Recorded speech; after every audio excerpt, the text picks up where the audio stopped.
All right, we're live. Well, guys, thanks for being here. Sorry that I canceled last week. I was sick on Wednesday. So we're going to try to squeeze both the third and fourth way in today. So I'm going to be pretty brief on the introduction, get right into it. Hopefully people have kept up with the last couple of weeks with Adam and Brian's content, because especially the third way, the second half of it, a lot of it is very similar to the argumentation of the second way. I'm going to start with reading the third way, and then kind of give some background, some definitions, and then go into an explanation of what's actually being said, because it's pretty confusing if you kind of just read through the whole text. So the third way. The third way is taken from possibility and necessity, and runs thus. We find in nature things that are possible to be and not to be, since they are found to be generated and to corrupt, and consequently they are possible to be and not to be. But it is impossible for these always to exist, for that which is possible not to be at some time is not. Therefore, if everything is possible not to be, then at one time there could have been nothing in existence. Now, if this were true, even now there would be nothing in existence, because that which does not exist only begins to exist by something already existing. Therefore, if at one time nothing was in existence, it would have been impossible for anything to have begun to exist, and thus even now nothing would be in existence, which is absurd. Therefore, not all beings are merely possible, but there must exist something, the existence of which is necessary. But every necessary thing either has this necessity caused by another or not. Now, it is impossible to go on to infinity in necessary things which have their necessity caused by another, as has been already proved in regard to efficient causes. Therefore, we cannot but postulate the existence of some being having of itself its own necessity, and not receiving it from another, but rather causing in other things their necessity. This all men speak of as God. Now, if anybody can read that for the first time and follow it and understand it, I mean, I think you have to be some kind of genius or just born a metaphysician, right? Because it's very, very dense. A lot is being said in very few words. So yeah, I'm gonna go in and try to break it apart, make it very easy to understand what St. Thomas Aquinas is trying to say. If you go to the handout that I created, a couple quick notes. Right, so like a lot of the arguments that he has in the five ways, he's not the one that originally kind of created the root argument. This is a long chain from Aristotle. Talked about something very similar. Right, Avicenna, who was a Muslim philosopher, took it and did his own thing with it. There was a Jewish philosopher, Maimonides.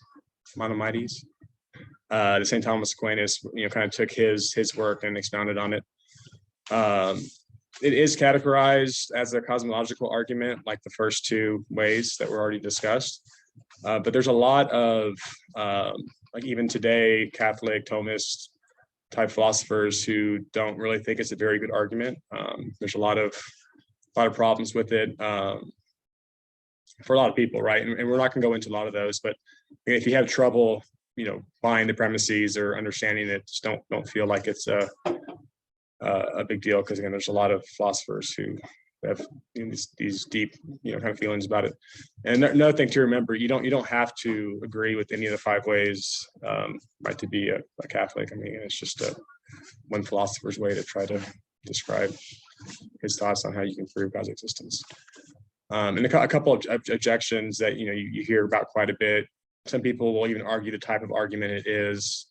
There's a lot of, you just Google the third way, there's a lot of work that kind of shows the premises don't even ground the conclusion, that if you actually look at the premises, they don't even lead to the conclusion necessarily. You can argue that.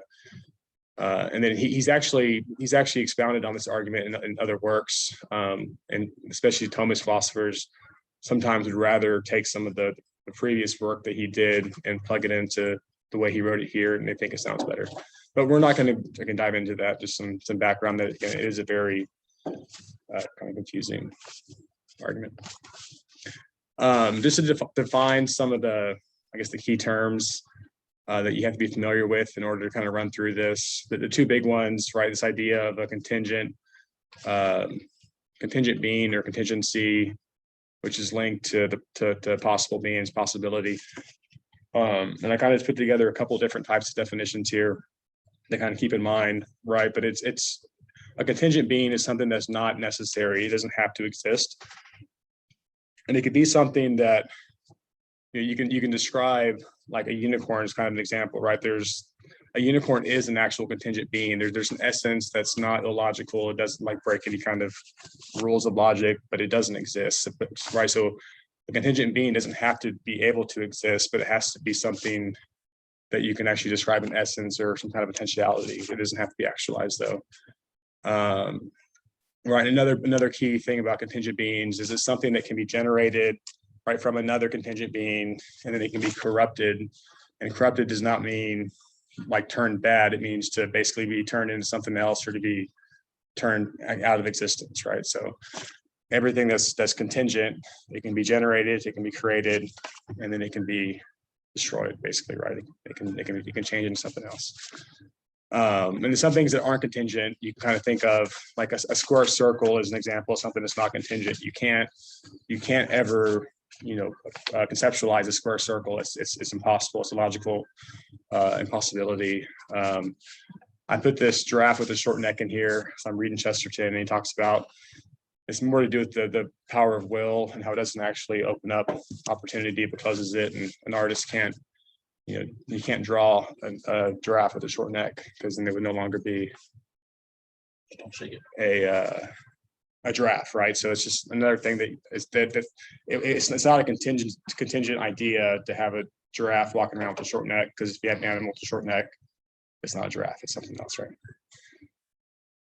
Necessary beings, right, are kind of the other option, and this is a bit more, I think, maybe confusing to talk about. St. Thomas Aquinas, will say that there's basically, for sure, two different types of necessary beings other than God, and angels are kind of the main one. The human soul is another type of thing that's considered necessary. I threw in here concepts like universals and numbers, because I think they still qualify, right, in terms of these things that we know exist and they can't change. Right, they kind of have to exist. You can never imagine any kind of possible universe without numbers, without, again, the idea of a triangle being a triangle. It's not logically possible. So it's kind of necessary for those type of things to exist. Efficient causes, again, Adam talked about this quite a bit 2 weeks ago, but it comes into play on the second part of this argument. Right, and it's the third out of the 4 causes that Aristotle defines, but it's that from which an item comes into being, right? So whenever we talk about efficient causes, it's kind of the thing that creates the thing that comes into being. I think of it that way. And then essentially ordered series, again, whenever we talk about the last part of the argument with the necessary beings, not being able to keep creating themselves through infinity. This is the concept that St. Thomas Aquinas is falling back on. Right, so whenever you think of, again, any kind of series in this context, it's a series that definition, every cause acts as a cause because it is simultaneously the effect of every preceding member.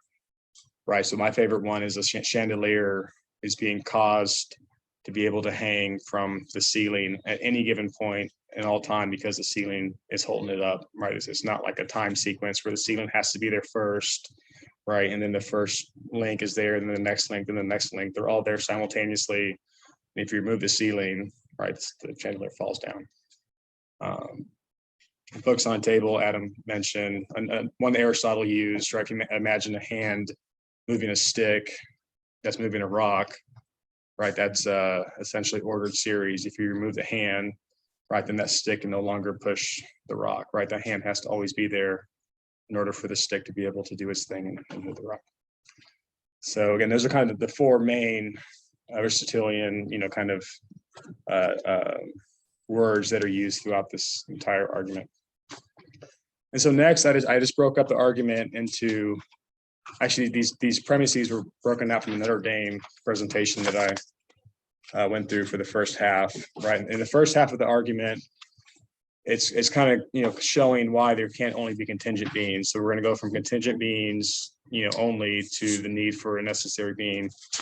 And then the second half of the argument will basically just talk about, why you go from having necessary things to having something that had to be necessary in itself, which is going to end up being God. And so whenever we start, so everything that's bold in this text is from the Summa. I have a book by Peter Kraft, and there were some footnotes that I found helpful. So anything that's in the italics that are in the parentheses within the text comes from Peter Kraft, Summa, the Summa. And then I just put some figures in here too to be able to talk through all this stuff.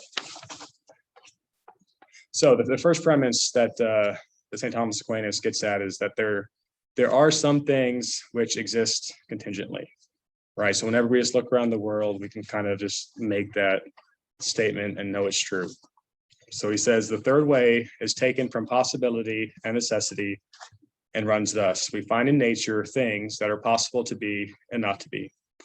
And so what he's saying is there are things whose existence is contingent, things that have a potentiality to be as well, not to be as well as to be, things that can go out of existence or fail to come into existence, right? And then he says, since they are found to be generated, which just means coming into existence, and to corrupt, going out of existence, and consequently, they are possible to be and not to be, right? So this little pig figure here, and it comes from a talk I listened to some time ago from the Thomistic Institute, right? But we have these two pigs on the left, right? They get a twinkle in their eye, and they generate Fred, who's the pig in the middle, right? You gave him a name.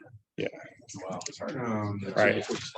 And then Fred, all of a sudden we have breakfast and there's bacon on our table, right? Fred has become bacon. So Fred has been generated and then corrupted, right? He's come into existence and out of existence. And this is how every material object in the known universe behaves. Like there's nothing that doesn't have this attribute about it. That's kind of the first premise that St. Thomas Aquinas is setting up. The next one, he says, if something exists only contingently, or this is the premise. If something exists only contingently, then there is some time at which it did not exist. And he says, but it is impossible for these things always to exist, for that which is possible not to be at some time is not. And so I took basically the same figure and I added a time element to it, right? This is where the name comes in, right? So at some time in the past, there was no Fred, right? And then because Fred's a contingent being that came into existence and was generated, at some point he was corrupted and there's no more Fred, right? And even with this delicious bacon, it catches the glance of Adam Smythe. Now there's no bacon, right? And again, this is just the pattern of every single contingent being that comes into existence. So the next premise, and this is where things start getting a bit contentious on how you view eternity and the universe and kind of the material world. If everything exists contingently, then at one time nothing existed. That's the premise. And he states it as such. Therefore, if everything is possible not to be, then at one time there could have been nothing in existence. And I'm not going to read the entire little description here by Peter Kraft, but basically St. Thomas Aquinas, he's kind of starting with an atheistic viewpoint of the universe, and this has been covered before. Like he doesn't think it's possible to prove philosophically that there was a beginning to the universe. So in his actual philosophy, it's fine to have a universe that had no beginning. Like he can argue that that's totally fine based on philosophy. He'll say that Revelation has said there is a beginning, but based just on Stoic philosophy, that's not necessarily, that it doesn't have to be true, right? So if we're starting with a universe that's eternal, that's only full of contingent things, then there's been an infinite amount of time that has already passed in the universe because it's eternal. So, right, there's no starting time, there's no ending time. So right now, today, there's already been an infinite amount of time that's passed in the universe. That's what it means to have an eternal universe. And if that's true, right, and there's only contingent things that will always at some point be generated and then go out of existence, there'll be a scenario, because you have an infinite amount of possibilities of a time that there's nothing. Like everything's going to be out of existence at the same time. Right? That's what he's stating here. Does that make sense? And so he's saying that if at one time nothing existed, then now nothing exists.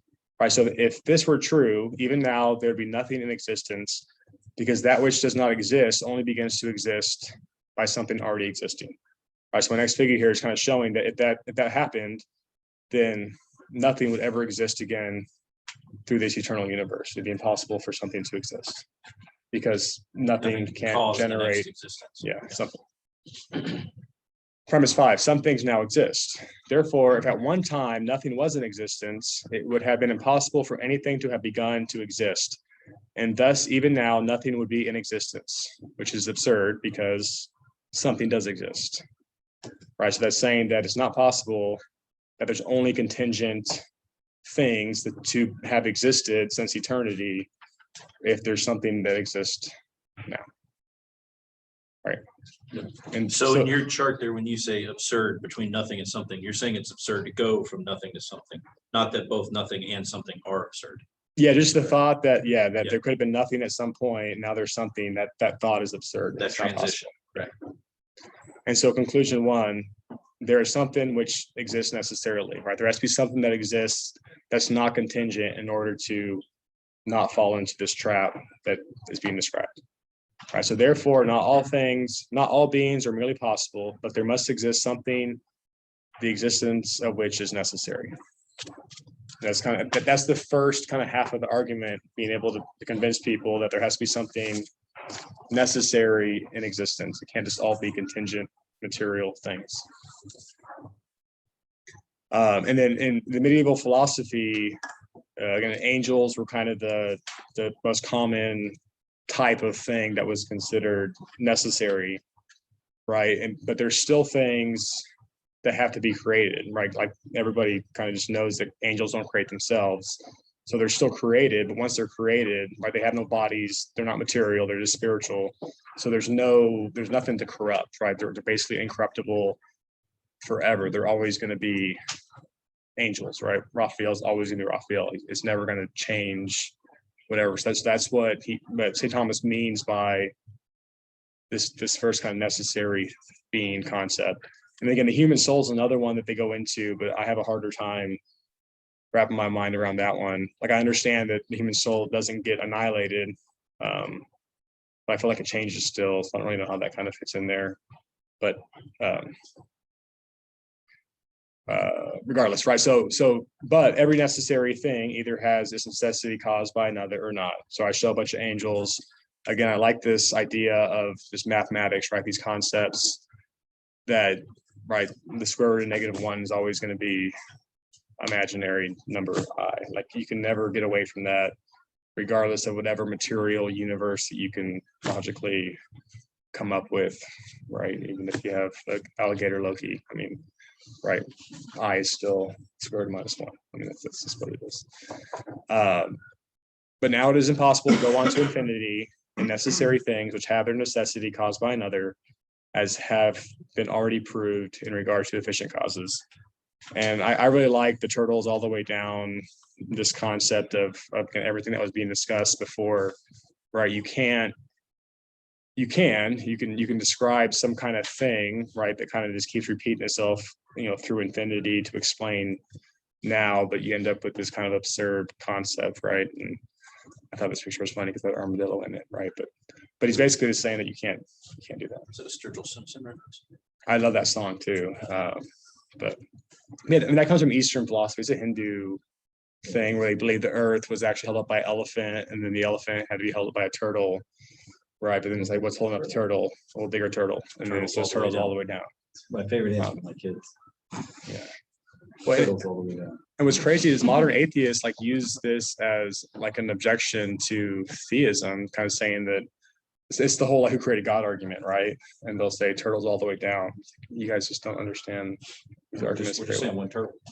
Anyway, so therefore we cannot but postulate the existence of some being having of itself its own necessity and not receiving it from another, but rather causing in their others their necessity. This all men speak of as God. Right. So the only way you can have any kind of, necessary being is you have something that doesn't need to be created itself that's necessary to be able to create the necessary beings. And that's God. Now this is sources on here too. So the talk by Professor Thomas Osborne is really good. And a lot of my, He's at St. Thomas. what's that? Thomas Osborne. He's at St. Thomas. I'm not sure. I just know he's on Tennis Against You podcast quite a bit. Yeah, that's all I had for kind of my plan material. I don't know if we should open up questions now for this one, or if we should jump into the fourth and then. Yeah, do questions with the time. We can do questions. All right.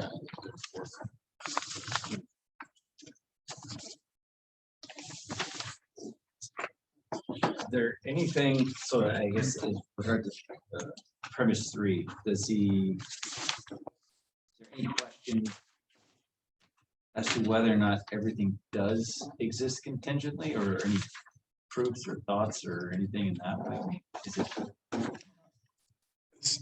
So I know one of the hangups, right? So there's this idea, like I think everybody will agree that every individual thing that exists in the universe is contingent, right? I mean, again, it either doesn't exist yet, it will exist at some point, and it will not exist at some point. But then the idea that the whole universe has to be contingent, right? Because the part, like the sum isn't necessarily equal to the parts argument. Like it doesn't necessarily mean that the universe itself is contingent. Maybe the universe is just its own necessary thing. Yeah. And actually in Thomas Osborne, he talks about that some. Like there's a difference. Like if you have a lot of soldiers, right, with their own individual like characteristics, like adding more of them doesn't necessarily like make that characteristic like more apparent, right? Like if you think of it that way. But if you think about like having a bunch of rocks, right? Like it doesn't matter the size of the rocks or type of rock, the more rocks you add to something, it's going to add more weight like to it. And so like Thomas Osborne, why he actually likes this argument. He'll say that Thomas Aquinas is stating it more that way, that the type, like contingency is a type of property, right? That if everything is contingent in a system, the system has to be contingent. But some people will argue that's not the case. And I don't know enough to. Well, I think it's interesting to think of that. I was going at that. If everything's contingent at one time, nothing existed. The premise 3. So every contingent thing, every contingent being, you could tag a probability almost of when it exists and when it doesn't, right? Does it exist 99% of the time or 1% of the time or this? And if you just think of it, if you think of it in terms of probability on it, if you run infinite time, the probability of everything that can be in or out of existence being not existent at the same time is extremely slim, but the probability of that occurring over infinite time is absolute, is 1, right? It's going to occur. And so for the contingent things, but it's also a fascinating thought as to, even if there are necessary things, if everything's contingent and there's infinite time, there has to be a time where none of the contingent things are in existence, just the necessary things. Well, if time is if infinite, Everything is then infinite. and its time is incontinent. If Well, time we know- is infinite. well, it's infinite. Correct. Well, except, I don't know. I don't know. You're messing me up there. I mean, I guess What I'm talking about in our timeline, Yeah. but what it lends to is like if you have to have mathematically a time when nothing contingent existed, because the probability has to line up across affinity, then that to some extent would make me think there has to be a beginning or an end as far as the contingents universe. of the contingents, right? Okay. Right, and so then the necessary would be sitting there. But there's no end to any necessary things, right? So as soon as No there's ending one- the necessary things. Yeah. But even if the necessary things exist, if all the contingent things have a probability of not existing, then there's a probability of them not existing at the same time, which would Right, argue for an end, right? This For is all the what- contingent things. I guess that's what I'm saying is, in that case, if time is infinite, then time is necessary. Right, but yeah, I'm not sure. Like, I don't really buy Thomas Aquinas's argument on an infinite, like eternal universe. well, I get what you're saying. What I'm You can't prove an eternal universe. Yeah, because philosophically? it doesn't make sense. Like the way it's like turning on a light. Like right when you turn the light on, it shines on the paper, and there's no difference between like turning the light on and the paper lighting up. Like it's possible that God could have willed a universe like infinity ago, well, but not necessarily. But like to me, it's such a dense, hard to understand argument that it doesn't make much But that- sense. well, I'm that- actually that arguing, I'm assumes- actually I arguing will that say the that- mathematics and that make a beginning and an end requisite under mathematics. You know, there had to be a point where there was none of the contingents. There has to be a point where there will be none of the contingents. There's only the necessaries. It almost makes you think it can keep doing this. So where No, but- it's where he's going, where you reference yourself, where it reference, But- you start referencing itself, then it doesn't match I up. brought this up last time we talked about the second cause in the sense of Well, there could be what's more the- necessary what's things the each argument time. that was brought up 'Cause the necessary versus the step. second cause that was saying like there's nothing infinite. But then you're saying Aquinas is like, well, just proving that it being infinite doesn't solve the problem. Like there were two differences, right? Infinite causation. Right. What was it? What were the two arguments? The one that Contingency. The chandelier. Examples I use? no, The the chandelier. argument that I was saying that Chandelier. says basically there is no such thing as an infinite. There is no Cause. such thing as infinite. We're talking about sequentially ordered series though. Yeah, Yeah, I that's, can't there remember. can't be an infinite series. It's a chandelier. Right. There has to yeah, be yeah, something there- holding that. Well, he's flame. saying it has to be something holding it up. I just can't remember the name of the argument that is argued by some other the Kalam argument. Yes, because I was arguing that essentially it's saying that yes, the universe can't be infinite because if the universe was infinite, then at one point there would be no Because contingent time beings. is a linear causation. Well, It's so not. that's where I was it's gonna not get For to. us, though. no, hold on, for Not- us. Hang on for us, but that's the point is, so, Stephen Hawking's book, Brief History of Time, he talks about the arrow of time moving in one direction. But maybe it just seems like it's moving in one direction. Yeah, but there's we're a whole just A and B time vacillating theory that we back could and get forth into between that's, moving back and forth, but we're stuck in the same bandwidth. yeah. Like we're not sure if time actually has an arrow or if time already Yeah. exists and we're just happen to be within a certain part of time. Yeah. There's a lot of debate now with physicists. I on mean, that. right now, they're just talking about the universe being like a toroid, like it's just basically, it keeps expanding, but it's all in a circle. So if we were to go a straight line all the way through the universe, we'd end up being at the same spot. Yeah, what are those like 3D drawings? But then you're basically Well, saying that's that basically about time that. is But the it same said- thing as That space. just proves that, like, Yeah. it's scientifically, not philosophically. But the difference between a medieval philosopher and us now, if we understand that the universe is expanding, Uh-huh. that in and of itself implies corruption. Or a change, at least. Generation. Yeah, Potency, Yeah. right? Well, it's not even potency, it's just, it's act. It's It's generation. actualization. Right. Yeah, Yeah. yeah, so but so- generation. Of the So universe. that in and of itself is showing that the universe, maybe scientifically, we have an understanding, though we don't fully understand. But there is a reality of change that's happening. And an actual being, or sorry, a necessary being does not undergo change. Therefore, the universe must be contingent. And that's the cool thing about these arguments is This none of universe. this science matters. Yes. Like it cuts through any science. Mhm. Like again, Well, you that's the fun of philosophy. That argument, I Yeah, really yeah. like what you just said. Yeah, That we're all proves that the simulations, universe would but- actually be contingent. Did you pull Matrix? on but us? that's fine though. Even No, if it's- that's true, No, even it's if we do lapse that in- head in the vat theory, you still have to explain why that like why are we a brain in a vat?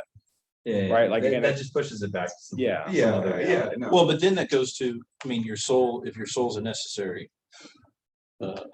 being, It transcends that. it's Maybe our going, it's soul going is to persist incontingent. past the destruction, the corruption Right. of this existence, of this, And essentially of you're all saying these that- contingencies. Essentially what you're saying is we're going from one kid's container before existence into another container after existence. No, I didn't say you're gonna be in a container. You're still gonna be in Well, existence. You can't be in a container if all contingent items are going to corrupt at the same time. Well, I'm talking about soul wise, you're just going from container to container. But to it's, container. what Soul does is your soul have necessary to be? Because a soul can necessary beings can be caused by other necessary beings. Never mind, Right. sorry. Well, that's what I was Soul getting at at. some When I point was does not arguing, exist. We and have that's- eternal souls, but it still came. Yeah, but angels it didn't came always into exist being, either. right? But would you say Well, that the human is soul real. is created by Yes. humans? No, it's No, created by right, another so it's- necessary being, which we Which call would be. Oh, hold on, you're like getting me that. into a very interesting I thought you argument that said I about want an other answer necessary to. beings. No. Well, hold on, Okay. but there's a very interesting argument there that your soul does not exist prior to conception, correct? I don't believe so. Right. And so the really interesting thing there is the one time that you get to be involved in creation Yes. of That's a true. material Yeah. being, of a A necessary of a being. necessary being, which we can say here. But our bodies are not necessary. Right. No, our Yes. bodies are not. But our But souls you as a will, as a necessary being yourself, your soul with your contingent corruptible self around you, your container. But you get to be involved in creation when you choose to But have so children. but technically we partake in it, but we are more so is creating the The physical contingent vessel being, with which. whereas Well, God no, but hold on. dies. But my point is that your willful act that is the only time that your willful act is involved in the creation of Totally. what I'm saying is necessary. a necessary being. You can, but also I would say something that's material, because I believe the soul is No, that makes material and sense. idea isn't. But and every other material thing comes out of something else. If I whittle a design, it's still out of wood. Yeah. The soul comes from nothing, right? That's the only act where we get to partake in, Participate creator in, act. participate in. participate. Right. But I really like what you were saying, that by using that logic to say that the universe itself is contingent would make me think that it makes sense that because of that, the universe has a beginning And an end by the math probability of which all that's going which to go on. kind of ties into Revelation of a new heaven and a new earth. Well, But hold what's on. interesting is that but there can be more necessary beings every time that happens. Now, hold on, We do hold on. Philosophy here, not theology. Let's think about this right now, because even human souls generate, right? So in the sense of like, if the universe is being generated, it could still be a necessary being or necessary. It could No, still when be he's saying, necessary because no, when he says it doesn't. when What he makes says it the end of the undergo universe, corruption? when he What says makes the end of the the universe, universe that doesn't mean undergo the end of the souls. All the necessary beings are still there. Yeah, The what universe is a composite. The universe is not in. And that goes to what Eric said, sole that your soul ideological must thing. It's transcend not just the universe. The universe is made up of everything that's there. It undergoes corruption. I'm drinking this beer. I'm gonna feed Oh, it. I and put it out see. later. Corrupt, But I guess- right? but that's- I am corrupting. And it's gonna corrupt you and But all that's- the friends. that's the argument too about, again, just because all the parts within are corruptible, like, again, I don't know You still enough. cannot create It's- matter or destroy matter. Yeah, it's still possible. can. Hold my beer. You absolutely You can. cannot No, you destroy can't. it. Yes, you absolutely can. No, You you can can't. turn it No, into it's the energy. law of science. No, You it's cannot the destroy first matter rule of thermodynamics and the first law of mass. Can't Yeah. energy You and cannot mass can't be create created or destroyed. or destroy. No, but you can destroy matter and it becomes No, energy. you cannot destroy matter. Mass. You can't create, but like you're just, all you're doing is you're changing. You change the phases. type. Changing phases. Yeah. Yeah, but you Yeah. can't create or Well, destroy no, matter. we can't. Right, exactly. Well, that's what I'm saying, like in the scientific. But all world, this you can't matter create came or from destroy- somewhere.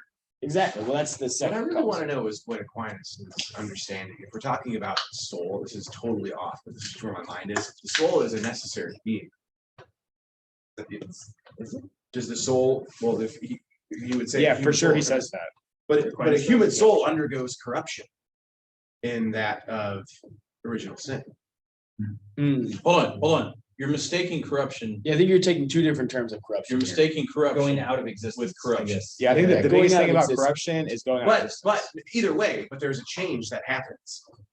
Well, technically, Yeah. Well, there is a But change. The soul, But maybe- it's changed completely, Yeah. literally from one extreme to the It's other. possible that change True. means something other than like changing the. But the raw property bacon and cooked bacon. That's what I'm changing- saying. Raw I don't bacon know. and cooked bacon is still bacon.